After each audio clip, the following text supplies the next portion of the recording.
যখন স্বামী স্ত্রী নামাজি থাকবে, কোরআন তেলাওয়াত করনে वाला থাকবে, তো ওই বাড়িতে নেক সালে আওলাদ জন্ম হবে।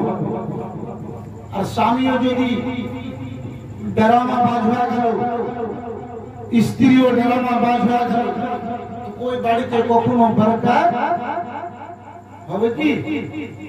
কখনো বরকত হবে না। বোম্বাই কাজ করতে যাবে,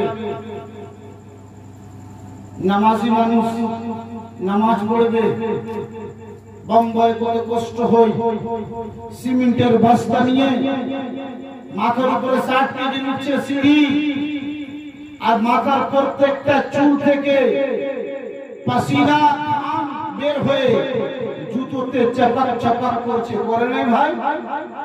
স্বামী যদি ভালো থাকবে, আল্লাহকে বলবে, আল্লাহ আমি এত কষ্ট করতে এসেছি নিজের সন্তানের জন্য, আল্লাহ আমি বাড়িতে সন্তান রেখে এসেছি, মা বাবাকে রেখে এসেছি, নিজের স্ত্রীকে রেখে এসেছি, আল্লাহ তার তুমি হেফাজত করিও।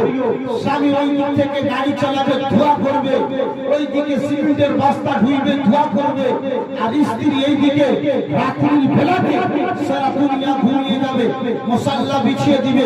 আল্লাহকে বলবে, আল্লাহ আমার স্বামী বাইরে কাজ করতে গেছে, মাওলা আমার স্বামী রোজগারে তুমি বরকত দিও, আপদ বালা মুসিবত থেকে তুমি বাঁচাও।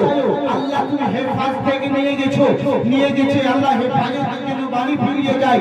যখন স্বামী বোম্বাইয়ের মাটি থেকে দোয়া করবে, স্ত্রী হুসনাবাদের মাটি থেকে যখন দোয়া করবে, ওই দোয়া আরশ গেলাই থেকে টাটকা হয়ে কবুল হবে।